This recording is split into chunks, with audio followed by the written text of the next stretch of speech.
sama dengan dia termasuk bagian dari bentuk-bentuk surat berharga ya. Tapi dia surat berharganya bukan surat berharga konvensional, tapi surat berharga syariah, termasuk juga reksadana. Karena dia ada kalimat kata syariah di situ, maka tentu dia prinsip yang utama yang harus dijalankan oleh para pihak itu tidak boleh bertentangan dengan ketentuan hukum Islam. Maka tadi yang ditanyakan Pak Reza itu ya, dalam reksadana syariah juga peruntukan modal yang sudah kita tanamkan diinvestasikan ke reksadana itu pun tidak boleh menyalahi aturan syariah. Jadi tadi yang ditanyakan nanti dijawab ya, Sayyidatul ya. Karena ada portofolionya itu sudah ada rincian-rincian yang ditetapkan oleh Fatwa DSN bahwa dalam reksadana syariah itu prinsip utamanya tidak boleh diperuntukkan untuk kegiatan-kegiatan usaha yang menyalahi ketentuan syariah.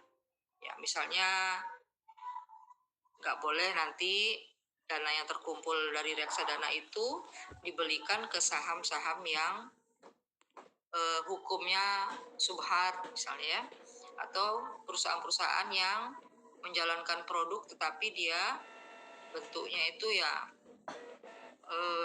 produk yang dilarang oleh hukum Islam seperti minuman ya, bir, bahkan rokok aja masih subhat ya, maka dihindari itu yang subhat itu di dalam peruntukannya ya.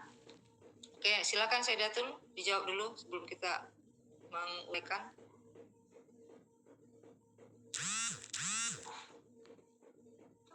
Baiklah, izin menjawab pertanyaan dari Pak Reza. Pertanyaannya, jenis investasi apa saja yang boleh pada portofolio reksadana syariah? Jawabannya, pada portofolio reksadana syariah, investasi yang boleh dimasukkan harus memenuhi prinsip-prinsip hukum Islam, yang antara lain menghindari unsur riba, bunga, horor, ketidakpastian, dan maisir judi.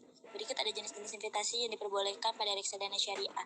Yang pertama itu ada saham syariah, yang kedua obligasi syariah atau sukuk, yang ketiga pasar uang syariah, yang keempat real estate syariah, yang kelima reksadana indeks syariah, dan yang keenam instrumen keuangan lain yang sesuai syariah. Ada semua di makalah ya, Sayyidatul ya? Ya, Bu. Nanti dibaca lagi. Jadi itu ya, Pak Reza ya. Kenapa harus begitu ya? Karena kita bukan reksadana konvensional, maka Fatwa DSN itu memberikan hukumnya itu harus sesuai dengan ketentuan prinsip syariah yang digali tentu dari hukum Islam ya. Saham pun kalau belikan ke saham, misalnya unit reksadana itu disalurkan ke saham, sahamnya harus perusahaan dari perusahaan yang tidak melanggar aturan ya, bukan cuma untuk cari untung besar aja. Kalau untuk cari untung besar saja kita pindah aja ke reksadana konvensional. Tapi karena kita ini kehati-hatian kita di dalam menginvestasikan harta, maka Fatwa DSN tentu harus turun tangan di dalam memberikan hukumnya dalam suatu produk reksadana itu ya. Jadi nggak boleh perusahaan reksadana itu menyalurkannya itu untuk hal-hal yang dilarang oleh syariah ya. Ada yang pernah beli reksadana di sini? Kawan-kawan kalian ada yang pernah ikut terlibat? Pernah ikut bisnis? Sebenarnya reksadana syariah itu bisa digunakan untuk mereka-mereka yang memiliki keinginan untuk berbisnis, berinvestasi, tetapi investasinya kecil-kecilan dan dia bisa dilikuidasi kapan saja ya. Jadi bisa dicairkan kapan saja. Itu bedanya reksadana dengan saham ya. Kalau saham kan biasanya interval waktunya 1 tahun baru bisa kita mendapat dividen ya, dapat keuntungan. Tapi kalau reksadana biasanya kapanpun kita membutuhkan pencairan uang modal kita itu dia bisa dilakukan. Ya, boleh dilakukan. Nah, jadi di sini ada pihak-pihak yang terlibat di dalam investasi modal dengan cara reksadana. Itu nanti ada yang namanya manajer investasi ya. Nah, manajer investasi itulah adalah perusahaan pengelola reksadananya. Nah, kemudian nanti ada bank terkaitnya ya, bank yang akan menghimpun atau mengumpulkan dana itu yang akan disampaikan kepada si manajer investasi. Nah, nanti manajer investasi ini dia akan berhubungan lagi dengan si pengguna dana. Nah, pengguna dana inilah yang kita sebut dengan pihak perusahaan yang menjual saham. Gitu ya. Jadi ada 4 pihak di sini ya. Ada pemilik modal atau kita yang investornya. Kemudian ada banknya, bank yang akan menghimpunkan ya, tempat kita nyetornya. Kemudian ada manajer investasinya dan ada pengelola dana. Pengelola dana itu tentu pihak pemilik sahamnya ya, yang sahamnya akan kita beli lewat si manajer investasi. Jadi ada 2 akadnya di sini ya, akad reksadananya. Ada akad wakalah dengan akad mudharabah ya, 2 akadnya itu, akad wakalah dan akad mudharabah.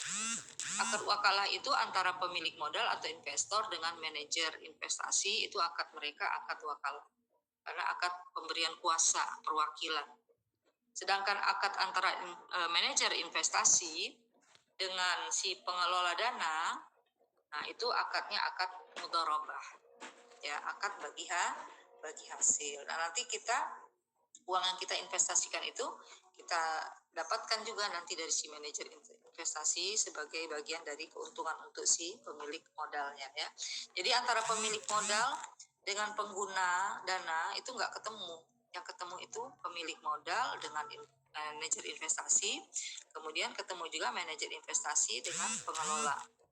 Itu ya. Oke, bisa dipahami ya. Nanti silakan dibaca lagi untuk lebih jelasnya tentang reksadana syariah ya. Obligasi juga gitu. Kalau obligasi ini biasanya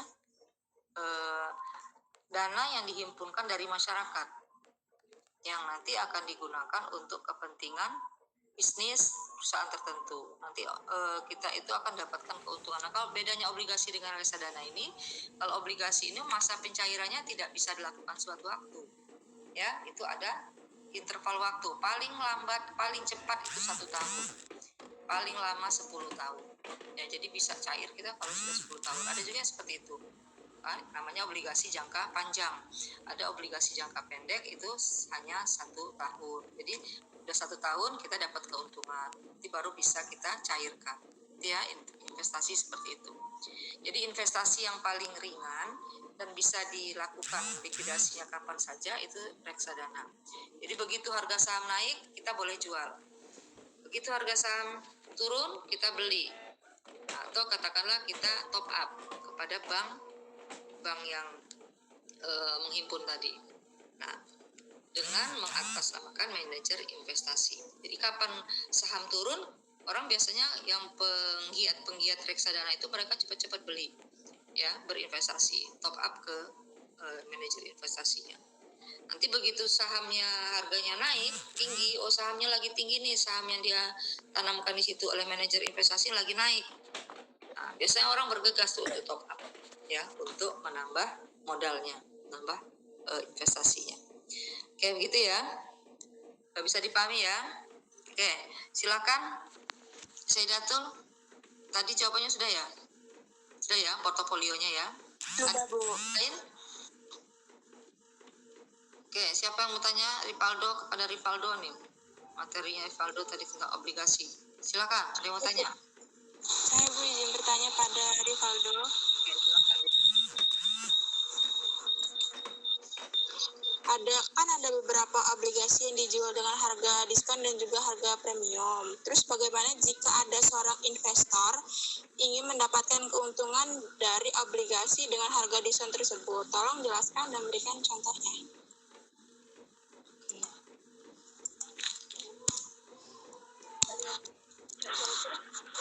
Silakan. Sudah dicatat itu Ripaldo? Udah, Bu. Oke.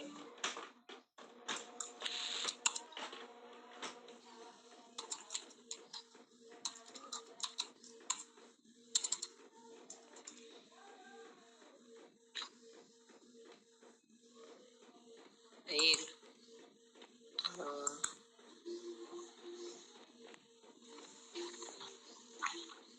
Tadi obligasinya itu ada. Sudah bisa dijawab, Rivaldo, silakan.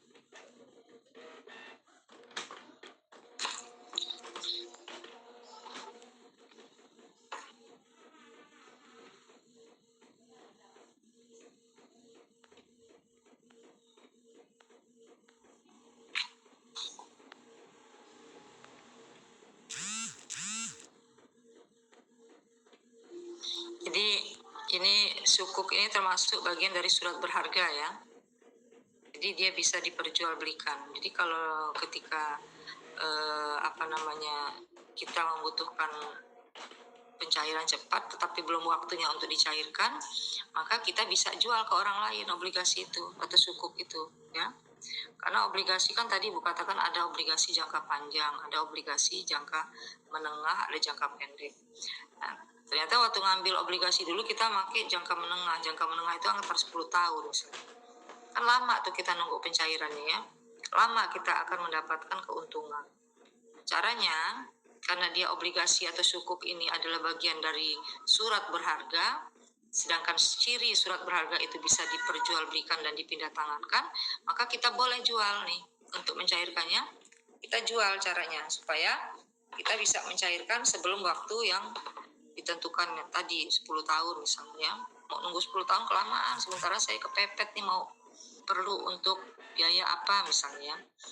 Ya, untuk mendirikan perusahaan apa, saya mau mengembangkan lagi tapi kelamaan, boleh dijual. Ya, boleh dijual tentu dalam proses penjualan ini ya, tentu kita akan melihat pada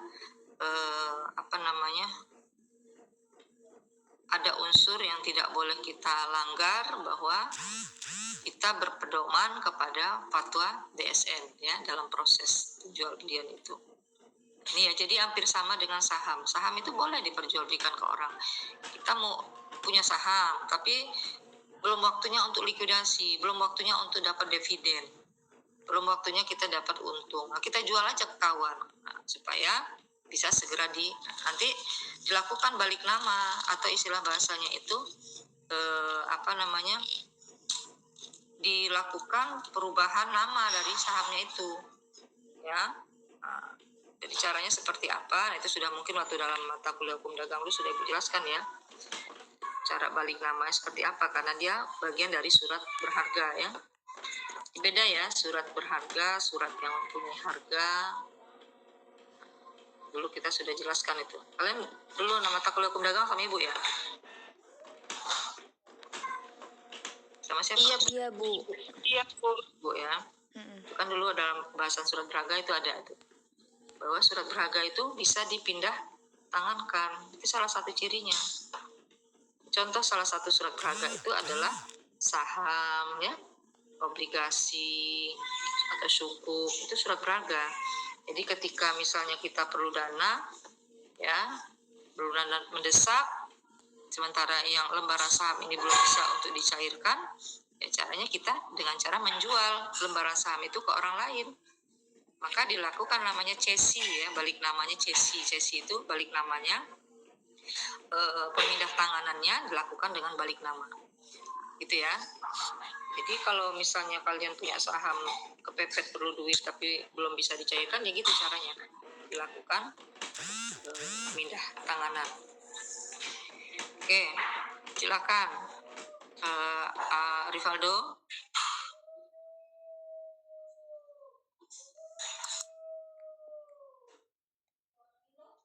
Baik, di sini saya akan menjawab pertanyaan dari Devina. Beli obligasi dengan harga diskon untuk mendapatkan keuntungan. Ya, tidak membeli obligasi dengan harga diskon berarti membeli obligasi di bawah nilai nominalnya. Ini nggak apa-apa sebenarnya, dengan tujuannya untuk mendapatkan keuntungan saat obligasi tersebut jatuh tempo atau saat dijual kembali di pasar sekunder. Keuntungan yang didapat berasal dari selisih antara harga beli dan nilai nominal obligasi yang dibayarkan saat jatuh tempo, serta yang dibayarkan selama masa kepemilikan obligasi. Ini contohnya ya, membeli obligasi dengan nominal sejuta, tetapi harga beli di pasar sekundernya itu hanya 900.000. Jika obligasi tersebut membayar kupon tahunan sebesar 8% dari nominal, maka akan mendapatkan 80.000 per tahun. Namun karena membeli dengan harga diskon, keuntungannya juga berasal dari selisih harga beli dengan nilai nominal, yaitu 100.000 kan. Karena beli dikena dari sejuta jadi 900.000. Dengan demikian, total keuntungannya itu selama masa kepemilikan obligasi adalah yang diterima ditambah selisih harga beli dengan nominal. Ngerti nggak Ivina maksudnya? Ya, sama kayak kita beli emas ya. Beli emas ketika emas lagi turun gitu ya. Atau ada diskon. Nah, biasanya kan orang berburu tuh kalau diskon ya. Jadi sampai surat berharga aja orang berburu diskon ya. Apalagi kalau yang emak-emak itu ya. Kalau ada diskon cepet-cepet beli, nyetok gitu ya. Nah, mungkin obligasi juga begitu. Mungkin mereka nyetok ketika harga sedang turun ya. Nah, inilah yang dilakukan oleh para orang-orang yang penggiat-penggiat atau investor-investor yang memang berkiprah di dalam transaksi obligasi, reksadana, saham gitu ya. Saham juga gitu biasanya gitu ya. Ketika harga saham turun, orang bondong-bondong beli. Ketika dia naik, orang berbondong-bondong menjual. Ya, namanya orang bisnis ya. Kalau cuman belinya sedikit ya nggak kelihatan anunya, nggak kelihatan hasilnya. Tapi kalau orang yang berbisnis dengan modal besar ya kelihatan betul itu ya selisihnya ya antara harga diskon dengan harga sesungguhnya gitu ya, harga yang sesuai dengan apa yang tercantum di dalam displaynya itu ya. Oke, cukup? Ada yang tanyakan lagi?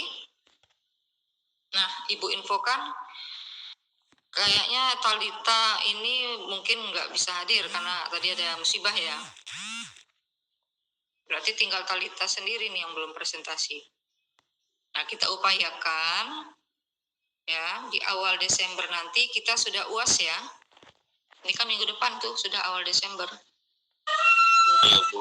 Karena memang dimajukan karena dosen-dosen juga sudah banyak yang ingin memajukan UAS karena terkait dengan laporan kinerja dosen ya. Baik, mungkin cukup ya. Dipersiapkan ya Kamis ya. Materinya yang akan kita ujikan, materi setelah kita UTS ya, termasuk dengan materi hari ini yang sudah kita bahas ya. Dan UAS kita nanti kita laksanakan secara tertulis ya, sama seperti kita UTS kemarin. Oke, cukup? Ada yang tanyakan lagi? Cukup Bu. Baik, akhiri karena kalian juga masih ada kuliah.